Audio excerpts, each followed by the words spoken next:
Hello, everybody. Welcome back to the Round Two podcast. My name is Nikki Corbett, and I am your host. And I am very excited to be sitting here recording with my friend Trisha. She is a working woman. She is a mom. She is a wife. She has so many fun things that make up who she is and her great personality. And I'm really excited for her to sit here and chat with me and talk about her life and her path and what has gone on to get her where she is today. So Trisha, why don't you tell us a little bit about yourself? Well, thank you, Nikki. So as you had said, I am a wife, I'm a mom, I'm a working mom, and all of those different things, lead to my personality and who I am. At the same time, I'm just a girl from Sonoma County who has had interesting parts of her life that have accumulated different viewpoints and life realizations when our whole county went up in flames about 5 years ago. So talk to me about that. Go back to that night or even those few days leading up to it. The fires had started, and what are you hearing? What are you guys thinking? What's going on? So we were actually some of the first. Our house was one of the first areas to be lost. So the few days leading up to it, I have a side gig. I am a consultant for Rodan and Fields, and for whatever reason, not financial, not family obligations, we had our convention that weekend, and I didn't go.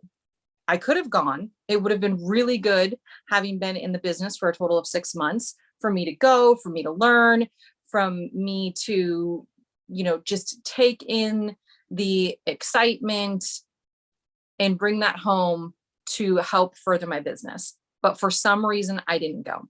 And I was on the phone and FaceTiming with my team the entire time they were there. Total huge case of FOMO. Like just the biggest case of FOMO, as they're in Vegas and telling me about all the cool speakers and all the things they're learning. So did you have a conflict, or were you just was just something and you just I don't think I can make this work? Something in me was, this isn't right for me to go. I need to be home. Okay. So I'm home. Now it is Sunday night. It is windy, it's hot, and my husband and I are sitting on the couch. It's like 11 o'clock at night and the power goes out. So we lived in Fountain Grove, and we lived next to a very well-known barbecue restaurant. So smelling the smokers at night wasn't abnormal for us. Oh. So we're sitting there, the power goes out. We're like, well, it's 11 o'clock. Let's go to bed. And so I have a husband who can fall asleep in, under 30 seconds. Oh, that's nice. Right. I don't have that ability to do. It's not like I sit there and mull on my thoughts. I just don't turn off that fast. Right. Well, thankful for that night. So we have no power. I'm sitting there reading a book on my phone off my Kindle app. And out of nowhere, I'm in construction, and I have a superintendent who lives on the other side of the county, closer towards the ocean, who texts me, and it's like 11:40. And he's like, "Hey, are you all right?" I said, "Yeah, I'm fine." "Why?" I said, "I don't have power." And he said, "There's fires." And I said, "What are you talking about?" And he said, "There's fires. I don't want you to go to sleep. Can you check social media?" And I said, "Yeah, I can check social media." So I jumped on social media, and I'm trying to kind of follow what's going on. So I could tell that it had started kind of towards Calistoga. And if anyone knows where our region is, Calistoga kind of is up over 2 hills from where our house is. And so I have friends that live, between Calistoga and where we are. And then I see that there's another fire that started, in another subdivision area of our town that's, further to the east of us. And I said, okay, I texted my friend back and I said, I see what's going on. I'll stay awake and I'll keep tracking it. And he said, I'm going to keep checking on you. I said, okay. So I go up to my living room. I'm sitting on the couch. I'm trying to follow what's going on social media. And another fire breaks out about 2 miles away. Oh, geez. And I see a friend post that there's a fire coming their direction, which is the exact midpoint of this newest fire and where our house is. And I just kept looking to see if he said he was going to evacuate, because I knew if he was going to evacuate, it was within a mile of our house and we needed to leave. And where I was, I had big sliding glass doors out the front. It was like a little Juliet balcony, and I could look up the hillside to the ridge of the hill that we lived on. And it just kept getting brighter. So the ridge line just kept getting brighter, kept getting oranger. Then it started getting redder. And then I saw that he had posted, my friend Sean had posted that he and his family had to evacuate. So at that point, it's probably about 1:40. I've been up for 2 hours. Yeah. And I go, and I didn't want to wake up Roy, my husband, and scare him or, any of those things. But I did go and I woke him up and I said, there's fires. I need you to come and look at something. I need you to come and look at the ridge line. I think we should probably evacuate. And it was one of those things that, we've been married. This coming April will be 20 years. So it'll 15 years at that point. And it's one of those things that, of course, your husband sometimes thinks you're being dramatic about things. I'm not really a dramatic girl, but no, I didn't, the look on my face, and I think the tone of my voice kind of set something where he was like, wait, what? Like he knew there was something wrong instantaneously. So I took him up to the ridge. I took him up to the sliding glass door at the front. He looked at the ridge line. He said some cuss words, and he looked at me and he goes, what do we do? What do we do? And I said, I think we just need to go pack a bag or two. I'm hoping that we can come home tomorrow, but I think we have 2 kids. At that time, our kids were 8 and 13. Oh gosh. And I said, we need to grab the kids, pack some bags. And I think we just need to just get out of the way. Yeah. Yeah. Now, at this point, it's 1:40 in the morning. There are fires everywhere. While I was sitting there in the dark, the wind was atrocious. You would hear these big booms, and I thought that it was thunder, but there was no lightning. And what I realized shortly after like the second one is I was hearing transformers blow up. Oh. And so at that point, we go down into our room, we grab a couple of things. Luckily, we've always kept a small, very handheld safe that has, birth certificates and marriage certificates, car registration, passport, those sorts of things. Mm-hmm. So we grabbed that. Everybody have those in a to-go box, if nothing else. Yeah. And so we grabbed clothes.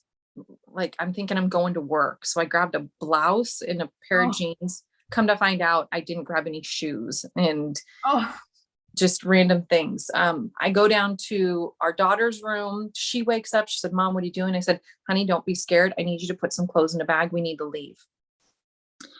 So we get her. We have a yellow lab. We get her in the yellow lab in my husband's car. We run downstairs because our neighbors next door are packing up to leave. We're outside. There's ash falling. Like it's a situation.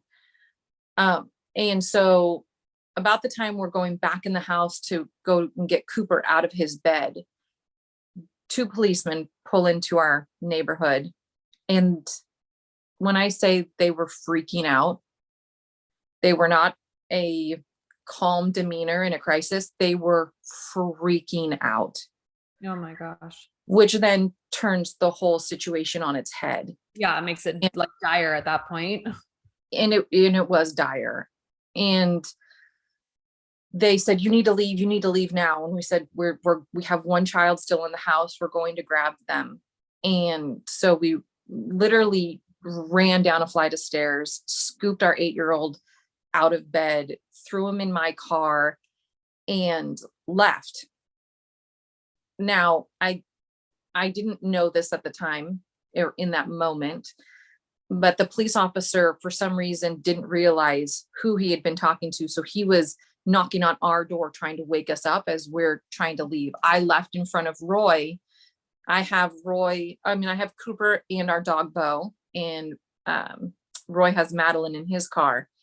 And so he stopped to actually go tell the police officer, we're fine, keep going, we're fine, we're leaving. Well, because there's no power where we lived, it's kind of a switchback road with very large eucalyptus trees. So you have no light and you're coming around a bend that you can't see, and there's eucalyptus, branches and everything in the road. So, you're trying to avoid those things. You get to this bottom of the road where you can either go left, muscle memory for me, or right, a different direction to get to our same point. And we decided we're going to come to another neighborhood in town called Bennett Valley, because it didn't seem like there were any fires in that area. And one of my best friends lives in Bennett Valley. And so I went left, muscle memory. Roy and Madeline went right. They drove by my parents' house to make sure that my parents' house was fine. My parents weren't there. My parents were on a road trip. And I went down the hill that we lived in, Fountain Grove, got to the bottom of the hill. All of the lights, all the traffic lights are out. And all these people from the east side of Santa Rosa, where there was a fire, were trying to get out. And I was trying to get out. And I got stuck on a road, and it's just dead traffic. Everyone's trying to go the same direction. And there were fires to the left, and there were fires behind us. And I could see the hillside on fire behind us. And I had a moment in that car. Sorry, it gets me every time. It's okay. Because of a direction I chose, I had the thought that I'm stuck here in this car with my son and our dog, and we might die here. Oh. And it was one of those situations that about that time, Roy's calling me going, where are you? Yeah. Where are you? You left before me. Where are you? And I said, I'm stuck. I'm stuck here. And he said, are you safe? And I said, if these cars don't fucking move, we're not going to be, because I can see the fire behind us. Oh my God. And he said, okay, you're going to be fine. You're going to be all right. And about that time, the cars started to move slowly. And I said, okay, we're moving. I'm going to get to you. I'll be there soon. Just, if I'm not there in 15 minutes, call me back. But it's just, there's so much traffic. I went the wrong way. And, at that time, as I'm stuck, panicking a little bit, what's the first thing you do if you're not going to call your husband? You call your mom. You call your mom. Yeah. So I called my mom. My mom and my stepdad were on a road trip. They were looking for property in Idaho, which they now live in Idaho.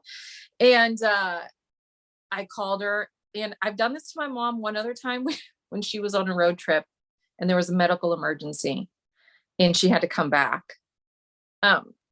This time I called and I said, don't panic. I said, there's fires. We had to evacuate. We're going to Jenny's house. Your house is locked up. Roy already drove by. You're going to need to come home though. Yeah.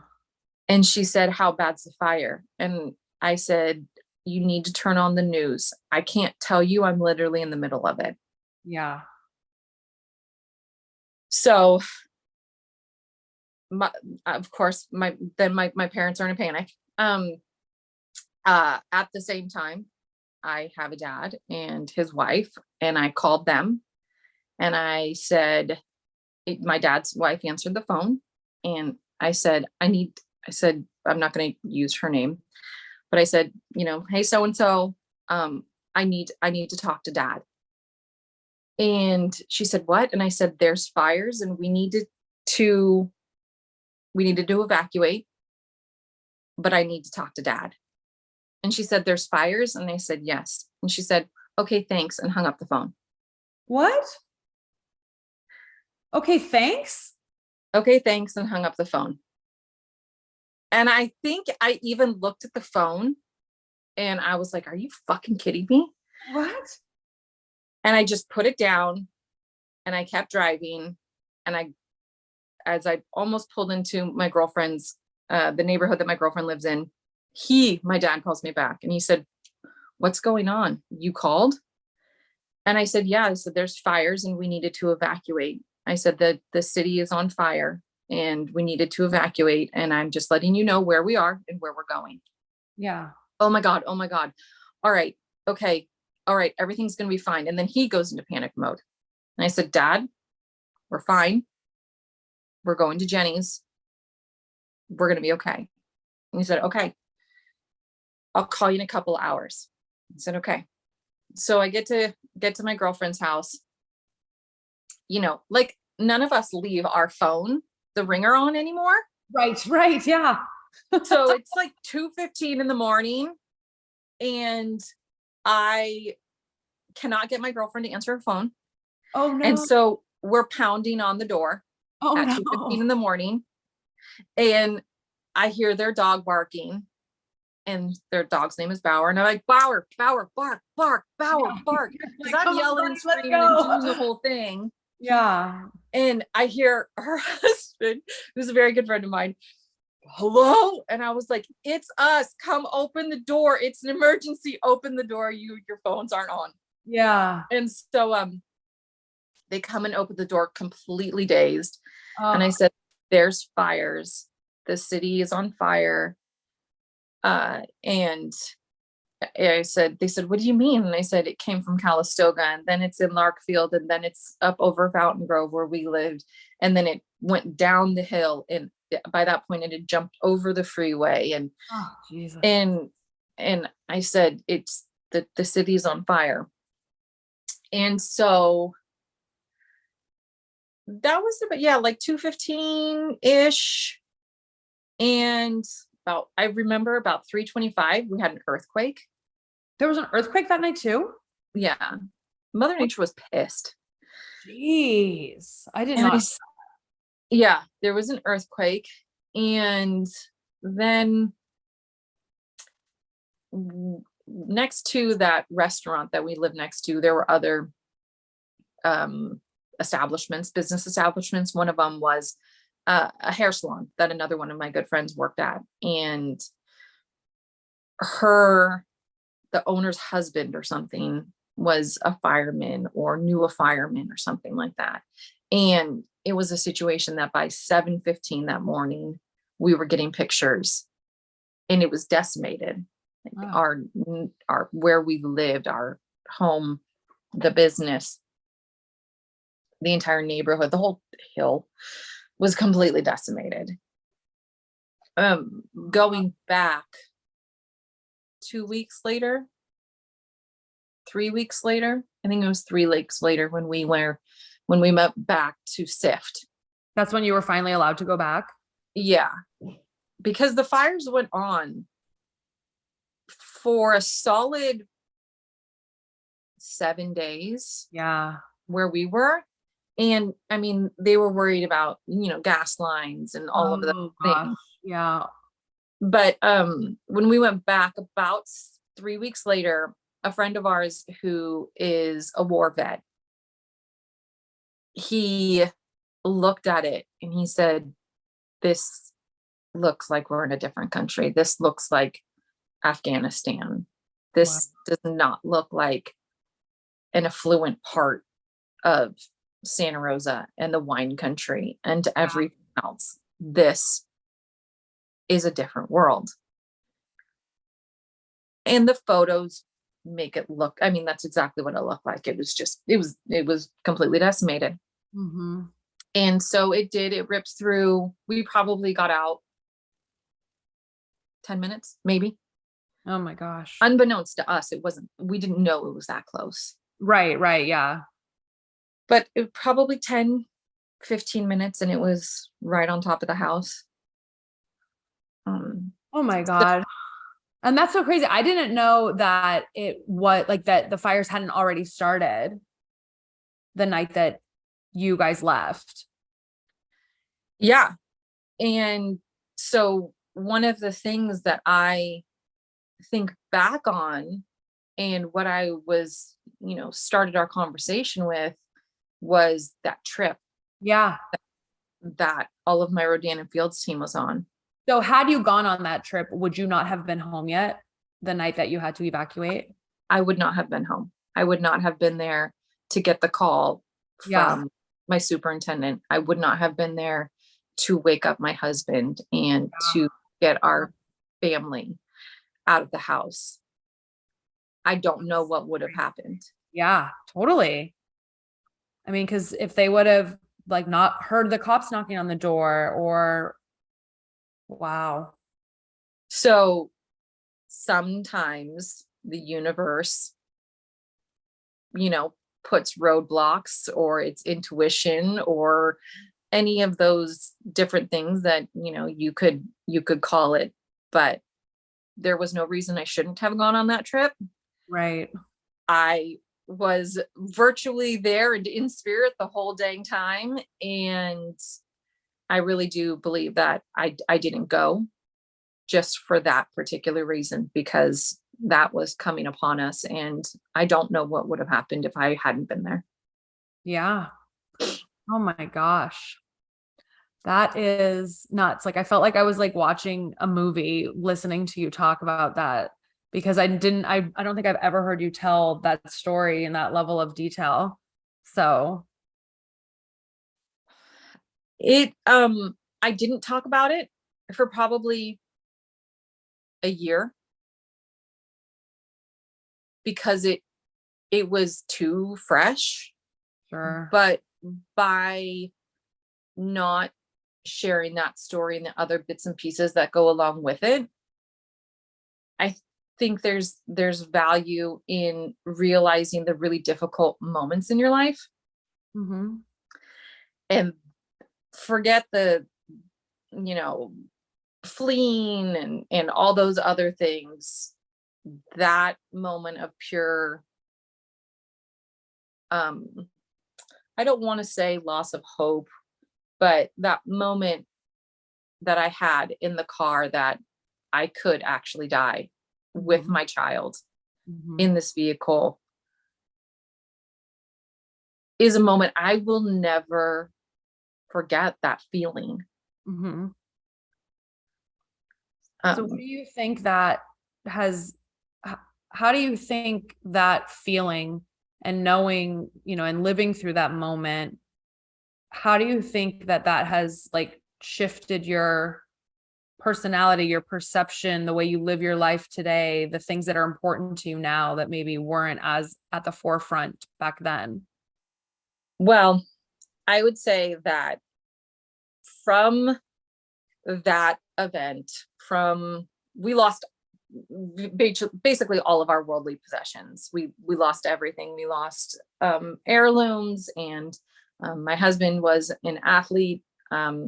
He played at very high levels. He had Olympic medals and jerseys and all sorts of things. And, his father's passed away. And so we couldn't get those pictures, and we can't get those jerseys, and you can't get those medals.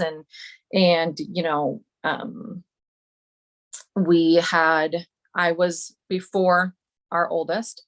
I was pregnant with our first, and about 2 weeks after we got married, I had to give birth to a stillborn at 21 weeks. Oh my And God. so the only thing that I had left of that was our first ultrasound photos and a baby book that I had bought. All of that's gone. Yeah. You can't get those things back. Now, the clothes, the furnishings, all of that stuff, while it's important and it's comfort, it doesn't matter. Mm-hmm.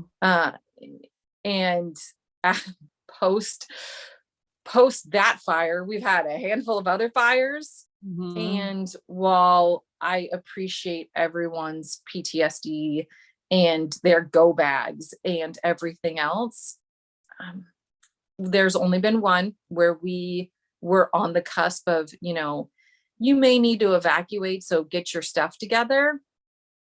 And, I went through and videoed everything in my house just in case. Mm-hmm. But, you walk around and you Marie Kondo your house. You're like, what brings me joy? Like, what am I going to be upset with if I lose and can never get back? Very little. Mm-hmm. The answer to that is very little. Of worldly possessions, very little. Yeah. Are there things that if you lose, you would be devastated over? Mm-hmm. So that it brings into perspective all the stuff we have that we don't really need. Mm-hmm. Yes, it brings comfort. Yes, it's nice to have, a closet full of all sorts of clothes to choose from. Yeah, the televisions are nice and all that, but it doesn't freaking matter. Yeah. I mean, it's not, it's nice to walk into a space and feel, like you said, it's comfort. It's comfort. Relaxation. It's feeling like, oh, I can chill here and decompress and let go of the day, but you can do that other places. You can. So on top of that, or in addition, there was lots of life lessons about this whole fire. The relationships that I have with people, that changed dramatically. In a moment of crisis, you see who steps up, mm-hmm. and you see who doesn't step up. Mm-hmm. And you and I, how we met, we have an extremely good mutual friend, mm-hmm. her and another one of my really good friends from high school. They stepped up in a big way. Mm-hmm. They showed up. We were lucky enough to have incredible people in our lives that just step in a moment's crisis and get shit done. One of them happened to be my Rodan and Fields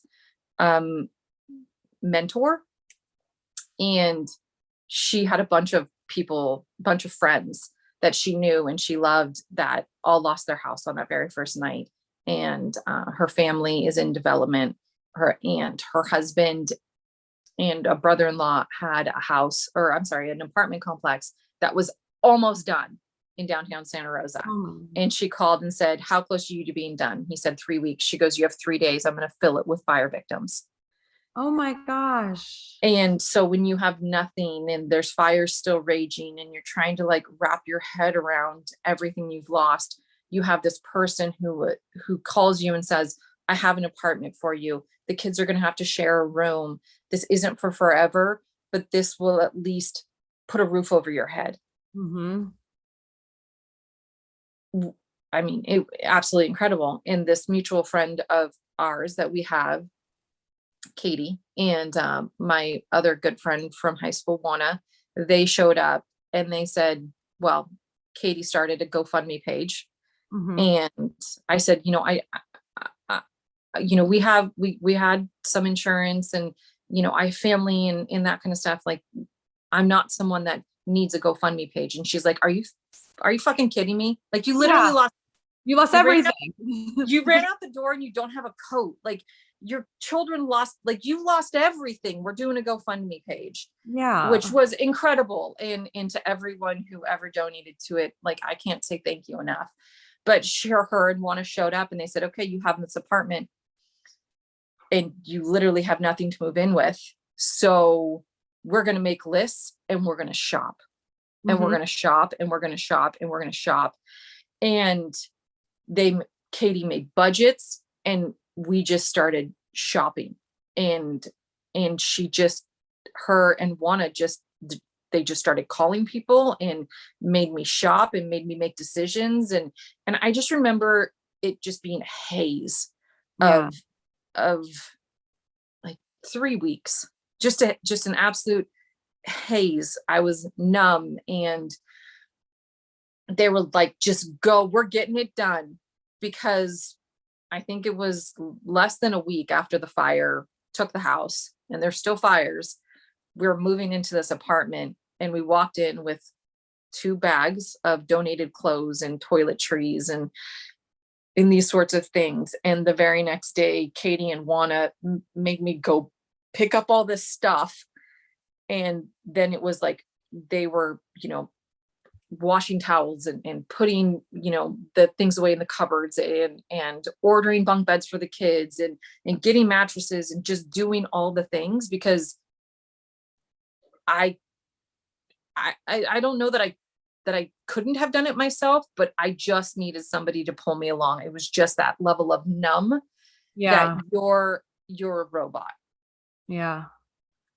Well, and that's like the beauty of friendship, and the beauty of community, and the beauty of people coming together when like the worst case scenario happens. Yeah. Like And you said, like people showing up, and people either show up or they disappear in times of crisis. And you really do find out who your friends are. your family. Absolutely. I no longer have a relationship with my dad, because for as much of, I'm going to get there, we're going to figure this out, we're going to find you a place to live, everything's going to be okay, don't worry about this, I'm going to be right there. Mm-hmm. It took him 3 weeks to get here. From where? I lives in Arizona. Oh. And he has all the means in the world. Oh. And while I appreciate that people can have health issues, if said people have health issues, leave them behind and come take care of your one and only daughter. Absolutely. In a moment of crisis. Yeah. He showed up. I had one meal with him. He was here for 6 days. There were other things that were more important, like pulling plans for clients of their houses so they could go get them rebuilt. Yeah. And, trying to highlight those sorts of situations with him, it fell on deaf ears. Now, I'm not going to say that I didn't have somewhat of a difficult relationship with him leading into this. Mm-hmm. We were very close as I was younger, not as close, but still trying as this hit its path. And what I learned most is, if it does not benefit me emotionally, if it is an emotional vacuum, if what I'm putting into a relationship with another person does not fill me up and it only drains me dry, then that's not where I need to be focusing my attention. 100%. Because I have all of these other people and all of these other relationships that are there to fill me up and there to step up. And so it highlighted those highs and those lows. And there was another friend who called within days of the fire, and within 30 seconds, it was, how can my connections in construction help him build a business off of this? What? I mean, his thought process was, he wanted to do good. He wanted to help, but he called me and said, I'm so sorry. I heard what happened. You doing okay? You, Roy, the kids, you guys all okay? Okay. So that's good to hear. Happy, that you're safe, but I need your connections, because this is what I want to do. So who do I talk to? Who do I go out to? And I was like, you're like, gee, let me add that to the top of my priority list right now, is like getting you a Rolodex of my contacts. Like, are you fucking kidding me? Right? Like, can you not make it about you? Like, Mhm. it doesn't need to be about me, but I mean, dude, read the Yeah. room. Right. Read that. Oh my gosh. Read the fire. Come Right? on. Oh my gosh. So, and I just can't, like, and I have to understand, I had to understand that relationships have a time and a season. And they say that, really about romantic relationships and those kinds of things also, but friendships and Oh, it applies to family. every relationship. I mean, and I think and that's something that I feel like the older I get, the more I learn, is that it's just a lifelong, because as human beings, like, we're constantly evolving. And so, that whole people are here for a reason, a season, or a lifetime, I think is the saying. But Right. it's so true for those seasonal people. And sometimes the season is years. Sometimes it's 10, 15, 20 years.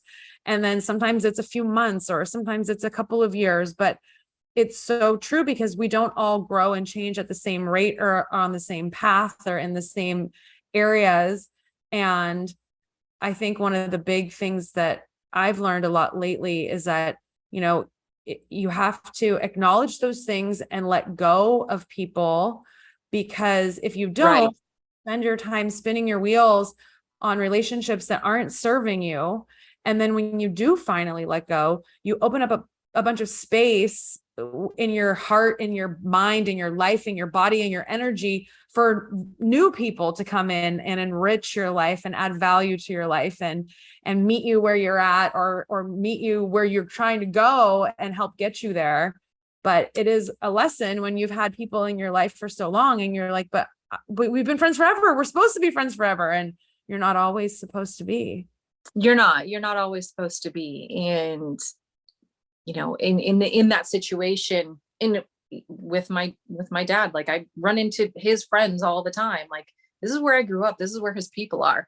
And, he's a well-known member of the community, and they're like, oh, how is he? How's everything going? And I'm like, I don't know, Yeah. but whatever he's doing, wherever he's at, I wish him well.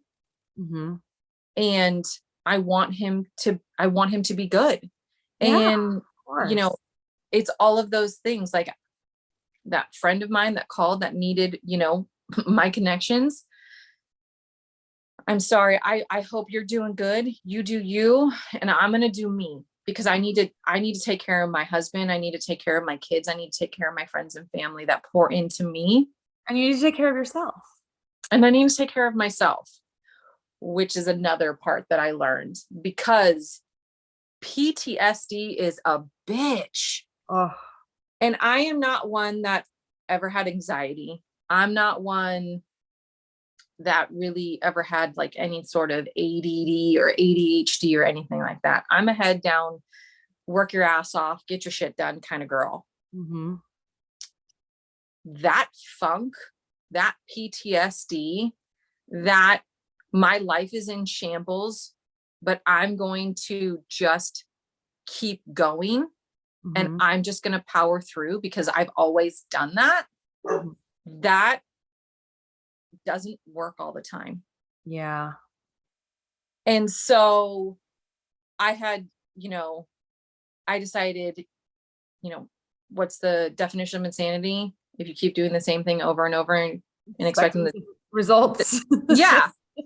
So me powering through is not getting me out of this funk. Me powering through is not making me feel better. Me powering through is still losing myself, and I'm gaining weight and all of these things. And I have to fix this. Mm-hmm. So 2017 October hits. 2018 October, man, I read so many growth books. I read so many things to try and help me through the funk and the anxiety and the depression and, feeling like the walls are closing in. And so I pivoted, and I was like, I'm going to work out. I'm going to, I have one life, and Yep. I'm going to fucking live it. And Yes. I do not want to be, I love my grandparents. They were not the healthiest and they had a hard time getting around. Mhm. And, my mom and my stepdad have always, tried to stay active. And, my mom's working out every morning. She's worked out more in her 60s than she's ever worked out in her entire life. And all of Nice. these things because she's got all these freaking grandkids that she wants to keep up with. Yeah. And I'm like, I don't ever want to get to that point that I'm in my 60s worrying about this. Mhm. And while I was never, obese or any of those things, I wanted to be better for me. Exactly. So it took a little bit for my husband, who is an athlete, but he was dealing with his own, PTSD and everything else from the fires. And you can't force anybody to make any decisions. They have to do it themselves and want to do it. So I started following, Instagram fitness people that I related to, Mhm. not someone who is, 25 and, has been fit their entire life and Right. this other. I couldn't get on board with those people. I tried. I really did. Well, it's all, I feel like there's a level of comfort too when you see somebody and you're like, oh, their body is similar to mine, and maybe we're similar in age, and oh, she's doing things that sounds fun. That sounds, I feel like I could do that too. Versus when you look at some of these, like 6'2" legs for days, like always naturally muscular, and you're like, well, I'm Yeah. never gonna look like that. So No, I'm never going to look like that. I was, when I hit puberty, thick. I got what we call it is the original and real Kim K booty, there you because go. I'm 6 months older than Kim K. I mean, I've always been the thicker girl, but cheerleader, dancing, all of those things. I was never a size 4, and that's okay. Not everybody's meant to be a size 4. It's fine. No, we're But not I meant to also be the same. we're not meant to be the same. We're all meant to be different. And, with that, but I couldn't relate. So I started searching out. Mhm. Um, if anybody follows Mari Fitness, dude, that chick was my jam. She is in her 20s and she has taken off, but I've watched her from the very beginning, and I don't even know the woman. I'm so freaking proud of this girl. Oh, Like, I love so that. proud of her. Been there since the beginning. And so she had like at home workouts that you could print out. Like I bought them online and printed them out, and, started like looking at different ways of eating. I'm not going to call it diet. I think diet Mhm. is such a terrible word, and diet Yes. culture and that whole thing, I think is such bullshit. And not every way of eating works for everybody. Oh my And God, preach. I have said that so many times. oh, And it's just like, it's so infuriating because it's like, nothing is one size fits all. Like what no, kind of foods work for your body might not work for my body, might not work for his body and her body. And that's totally okay. But it's like, you have to take the time with like trial and error almost and say like, okay, does eating like this work for me? Does eating like that work for me? yes, And absolutely. also, while like finding things that you like, because ultimately, like we're human beings, we have to eat every single day. So if you aren't eating things that you actually enjoy and you think taste good, and then also they work for your body and your goals, you're going to just fall off and go dive right back into the In-N-Out line and ice cream and cake and pizza and all the things that are fine in moderation, but not daily. Right, exactly. And so with that, it was like trial and error, try and figure out what it is that works for me. And Roy eventually got on board with me because he saw that it wasn't just going to be, something that I do for a month or something like that. It was one of those where I made a decision, and I'd read somewhere about holding yourself accountable. Like we hold other people accountable. We hold people in our lives accountable, people at work, all of those sorts of things. And it was, why am I going to break a promise to myself? What Mhm. kind of person am I if I break promises to myself? Right? Exactly. And I was like, fuck this. I'm done. And so getting up at 4:30, going to the gym every single morning, at first dealing with those printed out paper workouts every Mhm. day. Yeah. Now she's got an app, so that makes it a whole lot easier. But paper workouts. And then we decided, well, let's try keto. Let's see how this works. And, I know that keto gets a bad rap and crap like that, but you don't need to eat cheese and bacon and, Yeah. bullet coffee shit every single day. You just don't. Right. Like, that's not what it's about. Yeah. Um, so if you, I loved when keto first became popular and seeing people who didn't truly read up on it and right, understand like the concept and the theories and what foods you should actually be eating if you're going to go 100% into this, and also that it only works really well if you do go 100% in. And so like seeing guys who, needed to lose like 30-40 pounds just going real hard on the salami and cheese, and then but also drinking beer, and I'm like, that's not it. that is not it. Yeah, that's not. So like we were smart about it. I did a lot of research, and I said, okay, well, let's try it. And there's definitely trial and error in trying it.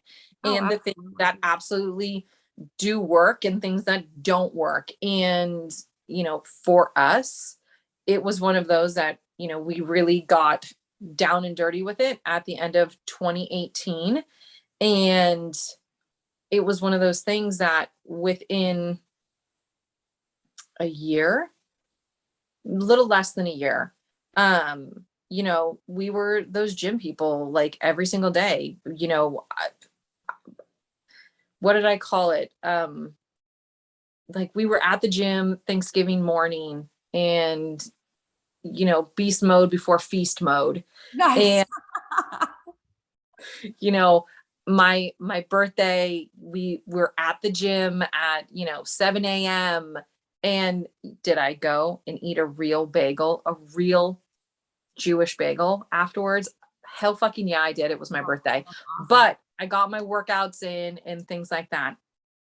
And Roy, because men lose weight so much faster. It's so fucking infuriating. It's You so know, annoying. so annoying. Like they think about losing weight and drop 5 pounds. I breathe by a cake and gain 5 pounds. It's like, what? No joke. And so like in like 3 months, he lost like 55 pounds. Damn. And but it took me about a year to lose 45. But that's fantastic. Thank you. I mean, yeah, that's fucking great. Oh my It's God. not a faint of heart, and not for lack of trying, because I definitely tried plenty of times before. Like I lose some pounds here and lose some pounds there. Having kids, your weight tends to go up and down like the same 15 pounds. It's so annoying. But 45 pounds and it was gone, and I couldn't be happier at the same time by making those changes, by having that hyper focus and starting our mornings off with workouts and all those sorts of things. I became better at everything. I love that. I became better at work. I earned accolades in that year that I had been striving for 8 years. Wow. I became a better wife because my husband and I, we have opposite schedules. He's a coach by trade. So his day starts when my day ends, when my work day ends. And so we don't hardly see each other, and we don't see each other on the weekends. And so like we had more time together. We had, those 2 hours in the morning every day together, which we hadn't had in years. And with that, when you're working out and you're losing energy or losing weight and all of those sorts of things, you have more energy. So I had more energy for my kids at the end of the day. And, better mom, better wife, better at work. Shit, I hope I was a better friend. I guess I asked all of you. I'm sure you would. No, I'm sure you are. And I think that that's like, it's so true. I think when you I always say that, I've said for years and years and years that I don't think being selfish is a bad thing. And like, when you're kids and you're growing up and your parents will tell you like, share your toys, don't be selfish. And it's almost like the word selfish is ingrained into us like it's a bad thing. But I think being selfish is a good thing when it applies to taking care of ourselves, because if I don't take care of me, nobody else is going to take care of me. If I don't prioritize my sleep, my health, my fitness, how am I going to prioritize my job and like being a good partner and being a good daughter and being a good friend? Like, how am I going to be a good leader if I'm not taking care of myself to be the best me that I can be, so I can show up for all of my responsibilities? And I wish more people knew that. I wish that was taught, because if you are on empty, how do you pour into those other parts of your life? You don't. Exactly. You can't. And it's burnout mode, and it's anxiety, and it's depression, and it's all those other things that also go along with, I literally have nothing else to give. Yeah. And you have to give to yourself. yes, you do. You have to give to yourself. You have to prioritize the parts of your life that fill you up. And for me, it's working out. And for me, it's spending time with my husband and my kids, and spending time with my friends. And, it's my daily phone calls to my mom. And when I tell you daily phone calls, I literally call my mom when I leave my house in the morning on my way to work. I have a 13-minute commute, and we talk for probably 8. And then after I get in my car from my office to head home, I call my mom and we talk for 8 to 10 more minutes. Oh, that's so sweet. And those are the things that fill me up. And don't get me wrong, there's plenty parts of my life that are exhausting and wear me down. I mean, we pushed off this interview because I knew I needed to sleep and get some crap done around the house. And I was like, Nikki, I just can't. And you're like, that's okay. I get it. Go be selfish. Yeah. Like, yeah, I'm going to go be selfish. I'm going to sleep for 2 more hours. Totally. I mean, and that's even like one of the crazy things too, that like we can do this on Zoom versus, being in person. Not that I wouldn't have loved having you here, but I mean, it's great that we can do all of these things as, a result of technology. It certainly makes things easier when we're all busy and have a million things going on. Absolutely. There are some good things that came out of, pandemic, and Zoom is good and bad. Yes, totally. I know it's funny because some days I'm like, I don't want to be on another Zoom call for like, get me out of here. I don't want to talk to people. But then it is funny too, because I even think back to prior when we would be on, my old job, we called it on a bridge, but there'd be people from all over the world or different states or whatever. And it was always just voice only. There was never any video. And so now, because of Zoom, whenever I get on calls, and if like some of the people on the call have their camera off, I'm always like, oh, where are you? I want to see your face. Yeah, exactly. Well, and what kept us all together, and what was it? Zoom virtual happy hours that we were all doing together. Right? Yeah. Yes. Virtual happy hours were great. They were silly at first, but man, they were a lifesaver when everyone was, locked at home. I know. Well, but the only downside or I don't know if it was a downside. I mean, it certainly was great since I wasn't driving anywhere, but living by myself and being on a Zoom happy hour and then hanging up and realizing I'm absolutely wasted home alone. But then it's like, oh, well, at least I'm home. Like, I don't have to worry about getting myself home. I'm safe right where I'm at. I can just walk upstairs and go to bed. That's right. Oh my gosh.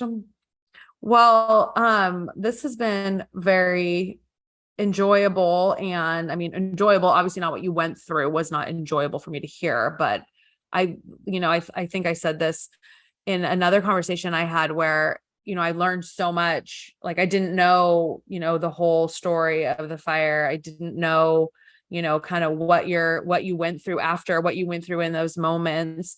And I love, like, for me, one of the things that I think is the best part about this concept for round two is just seeing what people have learned, and then how have you applied that after the fact, and what changes happened. And maybe you would have got there eventually, but maybe you wouldn't be there yet. Maybe you wouldn't have already got there in your life. So I feel like it's neat because you almost see like, hey, like, because this happened, now I'm doing this, and look at how much better I am, and look at what I learned from it.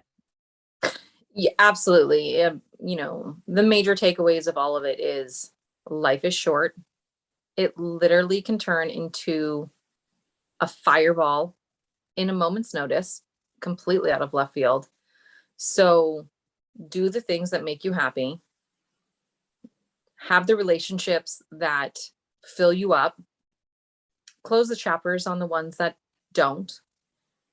And if there are things in your life that you want to do, figure out a way and go do them. Because, everything could change. Oh, and don't save the good wine for special occasions. Yes. Drink the fucking wine. Yes. Being from the wine country and losing all of your wine in a fire because you're like, oh, no, that bottle's too good. Like, we shouldn't drink it just on a Tuesday night with this dinner. Fuck that. Drink the wine. Every Tuesday night is a special night if you want it to be.